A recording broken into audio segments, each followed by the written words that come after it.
Hello friends, and welcome back to the Expensive Coins History channel. There are moments in life when you reach into your pocket, pull out a handful of change, and toss it onto your dresser without a second thought. Pennies hit the wood, roll around, maybe fall to the floor, and you leave them there. You walk away. You do not think twice. Most people have been doing this their entire lives. Most people have no idea what they might be throwing away. And today, that habit, that casual dismissal of the copper cent, is exactly what we are going to challenge, because what you are about to hear is the kind of story that makes people go back through their coin jars, their old drawers, their grandfather's tin boxes, with an urgency and a focus they have never felt before that we are talking about a penny. A single American 1-cent coin.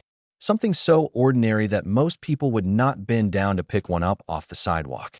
Yet this particular penny, this specific Lincoln cent from a specific year, a specific mint, with a specific and nearly invisible characteristic, has been confirmed to sell for $103,000.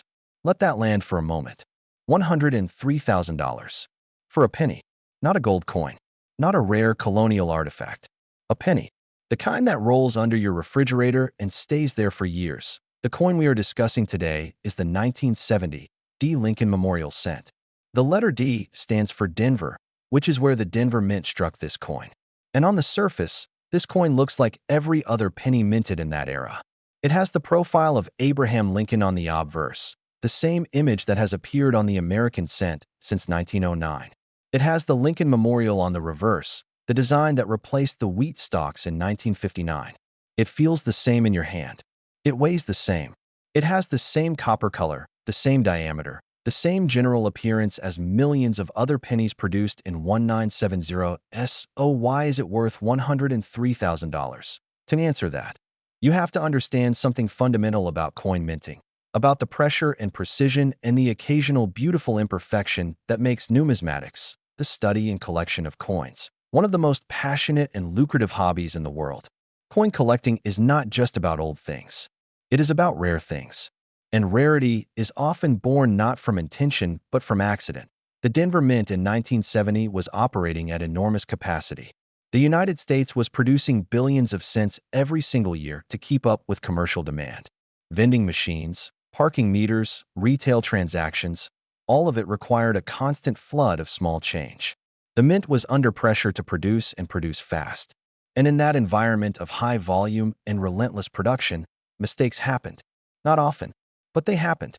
And when they did, if those coins made it out of the mint and into circulation before anyone caught the error, they became something extraordinary. They became the kind of coins that define careers for collectors, that fund retirements, that become the centerpiece of world-class numismatic collections. Now here is what makes the 1970 D. Lincoln cent so profoundly special. There are multiple varieties and error types associated with this date and mint mark combination that have driven values into the stratosphere. One of the most significant involves the small date versus large date distinction. In 1970, the Lincoln cent was produced with two different date sizes, and the difference between them is subtle but critical. The small date variant has a more elegant, refined numeral style. The 0 in the date sits higher relative to the other digits. The 7 has a slightly different profile. To the untrained eye, it looks like a minor typographical quirk. To a serious collector, it is the difference between a coin worth face value and one worth a serious collection of zero-laden dollar figures. But the value does not stop at the small date distinction. The 1970 D. Lincoln cent has also been found with doubling errors, the kind of variety that makes experienced collectors physically shake when they first see it under magnification. Double die errors occur during the hubbing process, when the design is pressed into the die that will ultimately strike the coins. If the hub and the die shift ever so slightly between pressings, the resulting die carries a doubled impression of certain design elements. Every coin struck from that die will carry that doubling. And when you examine a 1970 D cent with a strong loupe or a quality jeweler's magnifier, and you see that the inscriptions, the date, the motto, the lettering, all appear with a ghost image alongside them, a slight but unmistakable shadow of duplication, you are looking at something that almost nobody in the general public knows exists. Think about the sheer mathematics of what we are discussing. The Denver Mint struck well over 1 billion pennies in 1970. Out of those billions, a relatively tiny fraction carried these specific characteristics. Out of that fraction, an even smaller number were preserved in the kind of condition that allows them to grade at levels that command the highest prices. And out of those, only a handful have ever been certified, graded, and sold at auction. When you understand the mathematics of scarcity, when you genuinely grasp how few of these coins exist in collectible condition, the price of $103,000 stops being shocking. It starts being logical. Let us talk about what happened to the coins that were minted in 1970. Most of them went directly into commerce. They were used, spent, touched by thousands of hands, carried in pockets and purses, dropped into parking meters and vending machines. The copper wore down. The surfaces accumulated the kind of microscopic damage that graders call bag marks and contact marks. The details blurred. The luster disappeared. These coins became circulated specimens, and while they still carry historical interest, their commercial value diminishes with every scratch and every year of use. But some coins, by fortune or by foresight, were set aside. A child who collected pennies in a folder. A bank teller who kept a few coins from each new roll she handled. A collector who grabbed a few mint state examples directly from uncirculated rolls in 1970 and never spent them. These coins sat in envelopes and folders and albums for decades, largely forgotten. While inflation rose and the world changed, and the numismatic market slowly began to understand just how special certain 1970 cents truly were. And then the grading services arrived. The professional coin grading service and the Numismatic Guarantee Corporation changed everything about the rare coin market. Before these services, buying a high-grade coin required trusting the seller's word or trusting your own eye, which for most people was not good enough. Fakes existed. Clean coins were passed off as uncirculated. Grades were inflated. The market was full of uncertainty. But when a coin goes through a professional grading service, it is examined by multiple expert eyes, assessed against strict standards, assigned a numerical grade on the Sheldon scale from 1 to 70, and then sealed in a tamper-evident plastic holder, sometimes called a slab, with its grade permanently recorded. That slab changed the market forever. A 1970 Lincoln cent in a raw, uncertified state might trade for a modest premium over face value, depending on who is buying and who is selling. But a 1970 Lincoln cent of a specific variety, graded MS 66 or MS 67 by a professional service, sealed in that protective holder, with its variety attribution confirmed by experts, that coin enters a different universe entirely. Collectors around the world who specialize in Lincoln cents, who have spent years and decades building their collections, who understand exactly how rare a gem-quality example of this specific issue truly is, those collectors will compete fiercely at auction for that coin. And fierce competition among serious collectors is how a penny becomes worth $103,000. Now let us bring this closer to home, because this is not just a story about a coin in a museum or an auction house catalog. This is a story about a coin that could be sitting in your home right now. The 1970 Lincoln cent circulated. It moved through the economy. It passed through hands across every state in America. It ended up in change jars, in old purses, in boxes of inherited belongings, in rolls of unsorted coins at estate sales. People have found significant variety coins in circulation, in coin rolls purchased from banks, in inherited collections that nobody had ever properly examined. The discovery of a major rarity is not a theoretical event. It happens. It has happened to ordinary people who simply knew what to look for. So here is what you need to know if you want to look for this coin. Start by finding any 1970 Lincoln cents in your possession. The D mint mark appears on the obverse of the coin, just below the date, to the right side. Once you have isolated your 1970 cents, you need to examine the date itself. Look at the 7, look at the 0. Compare the size and style of the numerals to a reference image of both the small date and large date varieties. The small date, which commands the premium, has that distinctive higher 0 and a cleaner, more proportional numeral style. This comparison requires patience and the right reference material, but it is absolutely something a careful, attentive person can learn to do. Then, if you believe you have a small date example, take it to the next level. Get a quality loupe, at minimum a 10-power magnifier, and examine the inscriptions under good lighting. Look at the word liberty on the obverse. Look at the date. Look at I in God we trust. Are there any doubled images? Any shadowing or doubling of the letters or numbers? Tilt the coin gently under the light to allow any doubling to catch the angle. This is the kind of examination that turns a Sunday afternoon into the most financially significant afternoon of your life. If you find something that looks significant, please do not clean the coin. Do not polish it.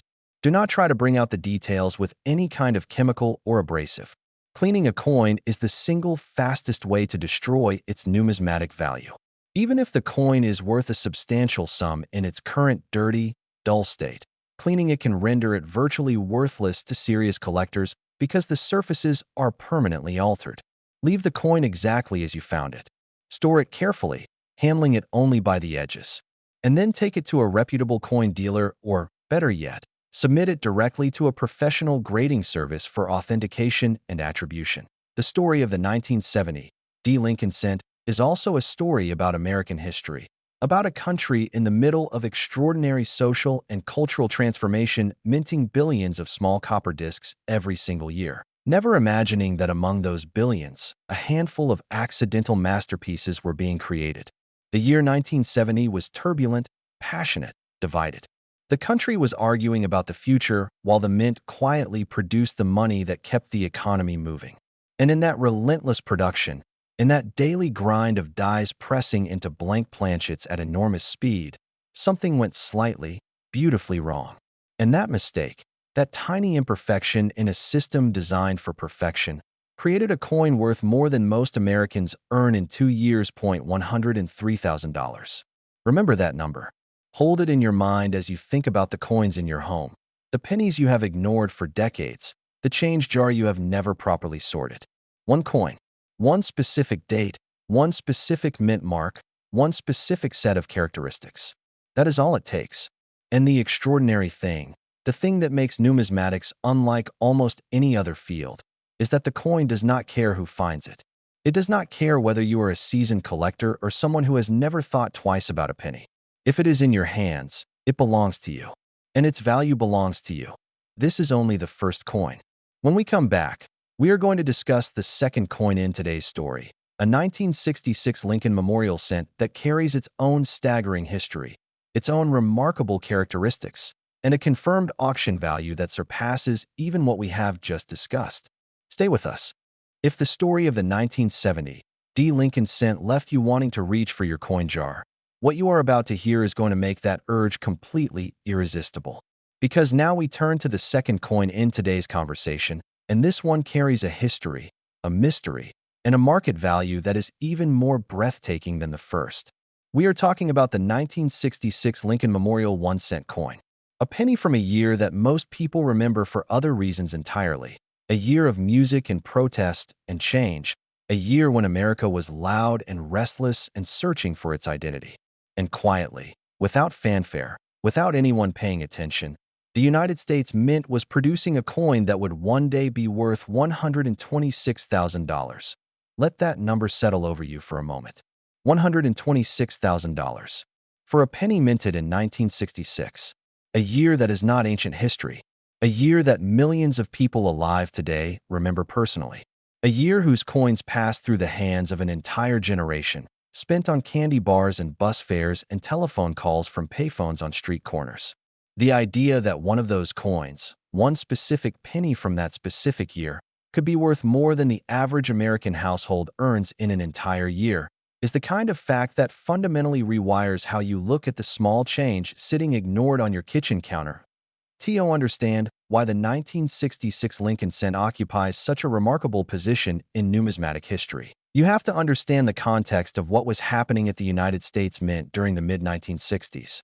The country was experiencing a coin shortage of historic proportions.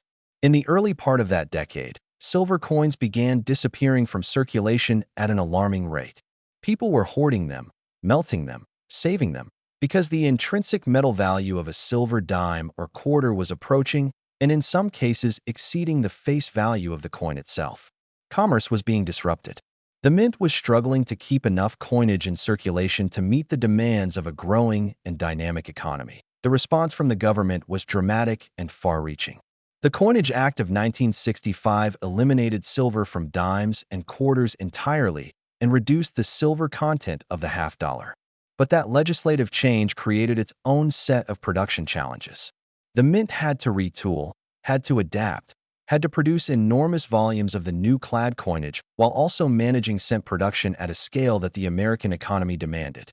The pressure on every mint facility during this period was extraordinary, and extraordinary pressure in a precision manufacturing environment is exactly the condition under which remarkable errors and varieties are born. In 1966, something else happened that is absolutely critical to understanding this coin story. The United States Mint made the decision to suspend the use of mint marks on coins for a period of time. The reasoning was straightforward, if misguided in retrospect. Officials believed that collectors were hoarding coins from certain mints in anticipation of mint mark varieties becoming valuable, which was contributing to the coin shortage.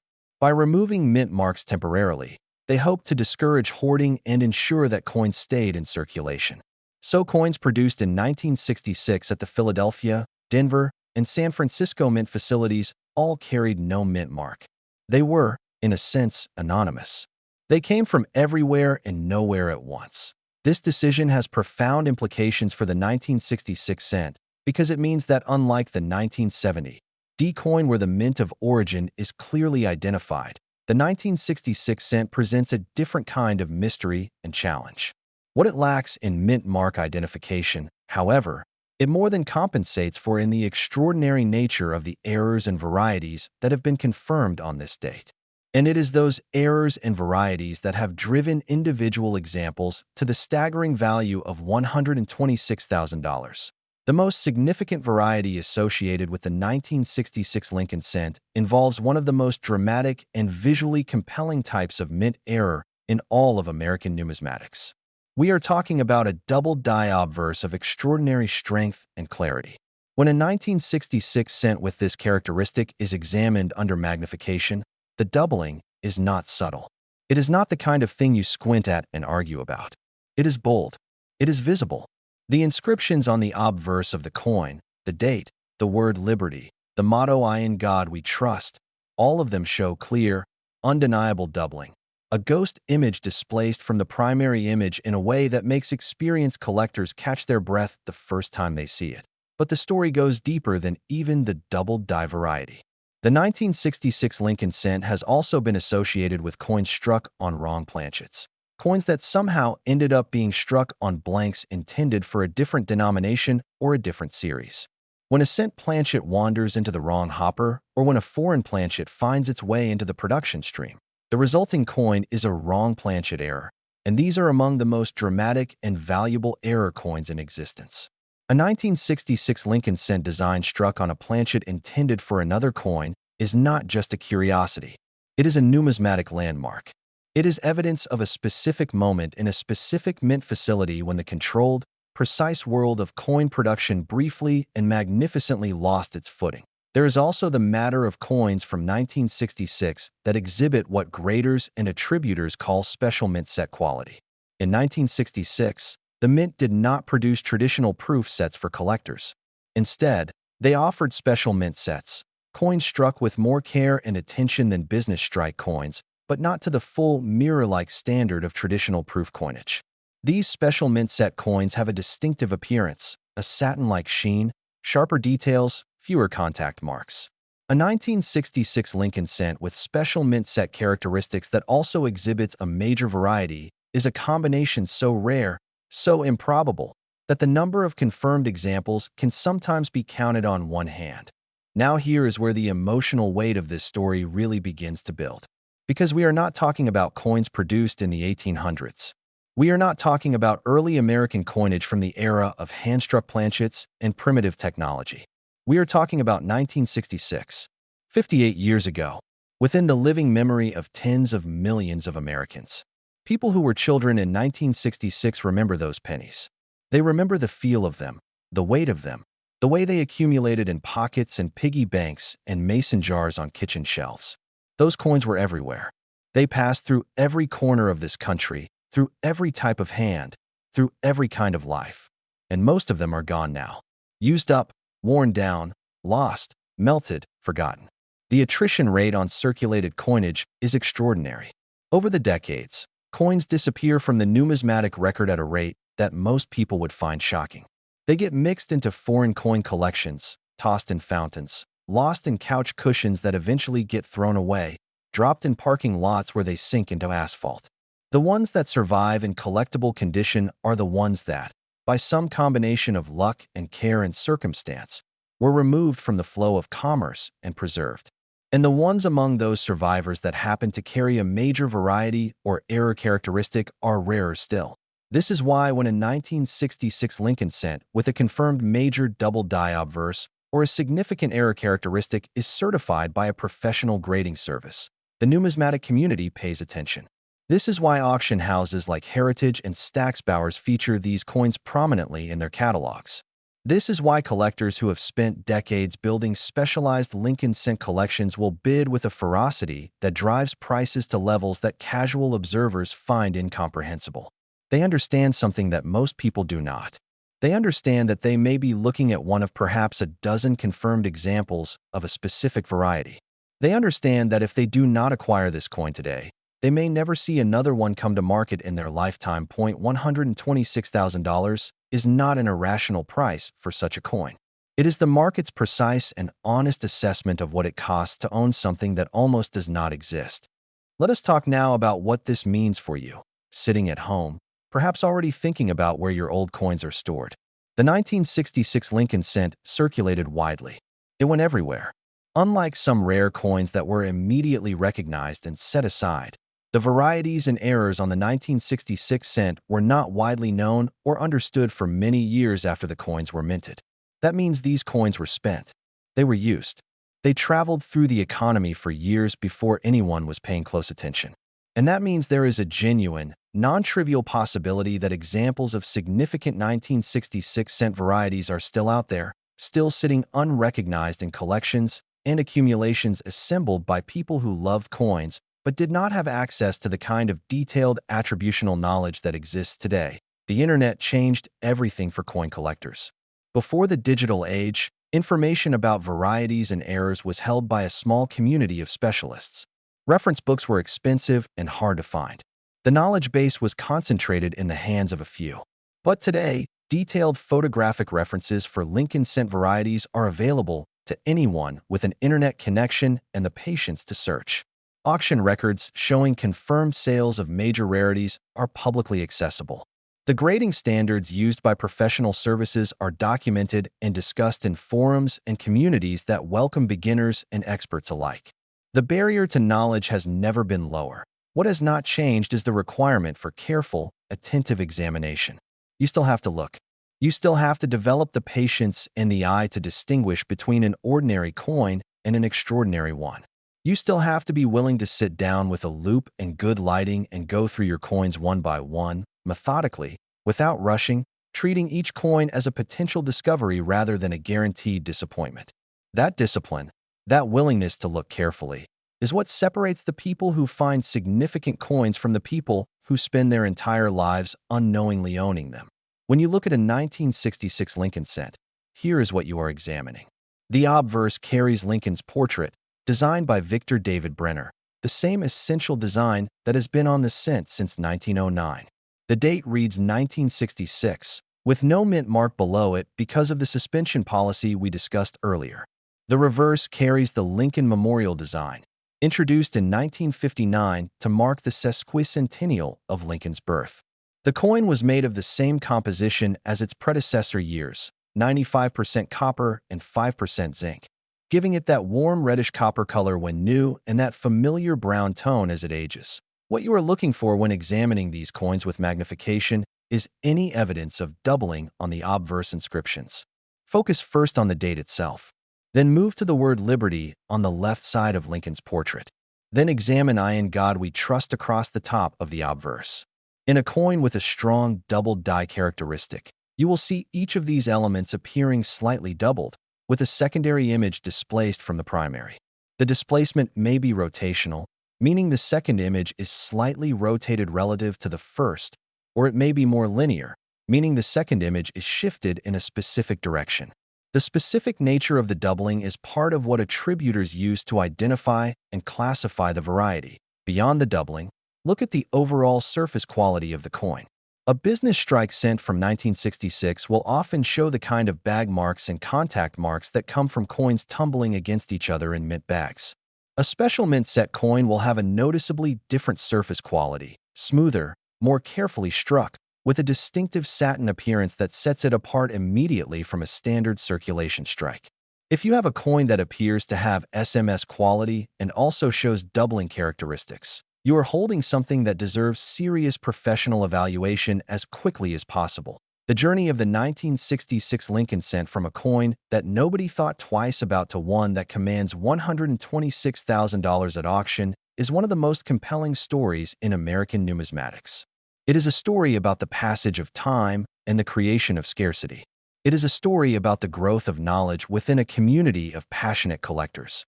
It is a story about the way that ordinary objects from ordinary moments in history can become extraordinary artifacts when examined with the right eyes and the right understanding. And it is a story that is still being written because there are still coins out there, still waiting to be found, still sitting in the places where they ended up decades ago. Think about the estate sales. Think about the storage units. Think about the attics and basements and garage shelves filled with the accumulated belongings of people who lived full lives and left behind more than their families ever properly inventoried. Think about the coin folders and cardboard albums and glass jars and leather pouches that hold coins from the 1960s and 1970s and have never been opened by anyone who knew what to look for. Every one of those containers is a potential story. Every one of those coins is a potential discovery. The numismatic world is full of accounts of extraordinary finds made by ordinary people who simply took the time to look up. So here is where we bring this entire conversation to its conclusion, wrapping together the stories of both coins we have discussed today, the 1970 D Lincoln cent worth $103,000 and the 1966 Lincoln cent worth $126,000, into the single most important message we can leave you with: the penny is not worthless. It never was. The penny is a document. It is a physical record of a specific moment in American history, struck under specific conditions, carrying specific characteristics that tell a story to those who know how to read it. Most pennies are worth exactly 1 cent, but a small and specific number of them are worth fortunes. And the only way to know which category your pennies fall into is to look at them. Really look at them. Not with the dismissive glance of someone who assumes all old coins are the same, but with the focused, informed, respectful attention of someone who understands that value and appearance are two entirely different things. Get your coins. Find your old change jars. Open the boxes of inherited belongings you have been meaning to go through for years. Sit down at a table with good light and a quality loupe and patience and curiosity. Look at every 1966 and every 1970 D cent you can find. Compare them to reference images. Learn the vocabulary. Learn the characteristics. Join the community of people who take this seriously, because it is a community that rewards effort and attention in a way that very few hobbies can match. Point 2 coins. One from 1966. One from 1970. Both of them pennies. Both of them worth, in the right circumstances, more than most Americans earn in 2 years. Both of them potentially sitting right now in a jar or a drawer or a box somewhere in your home. The story is not over. The discoveries are still being made, and the next discovery could be yours. $103,000, $126,000, 1 cent. 1 cent. Look at your pennies.